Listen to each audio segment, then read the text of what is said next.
आहे तो कोणाचा उदय होतोय खासदार म्हणून हे आपल्याला पाहणं महत्त्वाचं असेल। कृष्णा, धन्यवाद या सगळ्या माहितीबद्दल। आणि मुंबईमध्ये येऊया। मुंबईमध्ये 6 पैकी 3 ठिकाणी ठाकरे गट विरुद्ध शिंदे गट म्हणजे मशाल विरुद्ध धनुष्यबाण असा सामना आहे।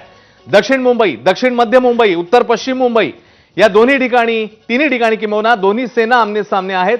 शिवसेनेतल्या फुटीनंतर मुंबईमध्ये कुठल्या शिवसेनेला कौल मिळतोय आपल्याला पाहायचंय।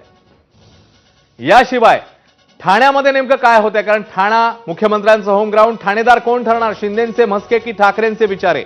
पुन्हा एकदा धनुष्यबाण विरुद्ध मशाल अशी लढाई। मुख्यमंत्री शिंदेंची प्रतिष्ठा पणाला लागलेल्या ठाण्यामध्ये कोण जिंकणार। याशिवाय कल्याणमध्ये श्रीकांत शिंदे मैदानात आहेत, ठाकरेंच्या वैशाली दरेकरांचं त्यांना आव्हान आहे। तिकडे नेमकं काय होतं तेही पाहायचंय।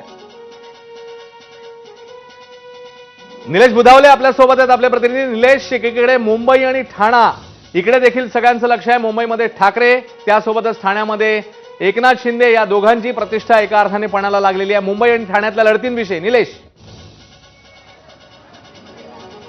अश्विन, दक्षिण मध्य मुंबई, दक्षिण मुंबई यासोबतच उत्तर मुंबई, उत्तर मध्य मुंबई, ईशान्य मुंबई या सर्व 6 लोकसभा मतदारसंघामध्ये जर पाहिलं तर अतिशय चुरशीनं निवडणूक लढली गेल्याचं आपल्याला पाहायला मिळत आहे। आज मतमोजणी पार पडणार आहे। आज नेमकं काय होतं हे पाहणं महत्त्वाचं राहणार आहे, कारण ठाकरे विरुद्ध शिवसेना या ठिकाणी लढती आपल्याला पाहायला मिळत आहेत। भाजप यासोबतच काँग्रेस असे दिग्गज पक्षांचे उमेदवार जे आहेत ते मुंबईमध्ये उभे होते। आज नेमकं कुणाला यश मिळते हे पाहणं महत्त्वाचं राहणार आहे। आज साधारणपणे जर पाहायला गेलं तर दक्षिण मुंबई आणि दक्षिण मध्य मुंबईची जी मतमोजणी आहे ती शिवडी येथील वेअर हाऊस या ठिकाणी करण्यात आलेली आहेत। आपण पाहतोय आज सकाळी 5 वाजल्यापासूनच कर्मचारी या ठिकाणी यायला सुरुवात झालेली आहे। साधारणपणे 6 पर्यंत सर्व कर्मचाऱ्यांना मतमोजणी केंद्रावर उपस्थित राहायचं आहे। या 2 लोकसभा मतदारसंघांचा जर आपण विचार केला तर प्रत्येक मतदारसंघावर 14 टेबलवर मतमोजणी पार पडणार आहे। या ठिकाणी साधारणपणे प्रत्येक विधानसभा मतदारसंघासाठी 18 ते 19 फेऱ्या पार पडणार आहेत। 14 टेबलवर अशा पद्धतीने वेगवेगळ्या फेऱ्या पार पडतील आणि साधारणपणे 12:30 ते 1 पर्यंत निकाल येताना आपल्याला पाहायला मिळणार आहेत। सुरुवातीला जे आहेत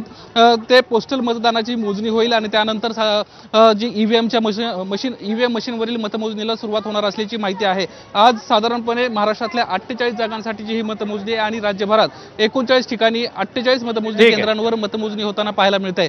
मुंबईमध्ये खास करून कोण बाजी मारतंय हे पाहणं महत्त्वाचं राहणार आहे, कारण मुंबईमध्ये शिवसेना विरुद्ध ठाकरे गट अशा पद्धतीची लढाई। निलेश, जसं तू सांगतोय मशाल आणि धनुष्यबाण आणि त्यासोबतच सगळेच पक्ष किंवा ज्यांचं लक्ष आहे या मुंबईतल्या जागांकडे आणि कोण जिंकतंय आपल्याला पुढच्या काही तासांमध्ये स्पष्ट होईल। निलेश, धन्यवाद। बातमीचे अपडेट्स घेतच राहू।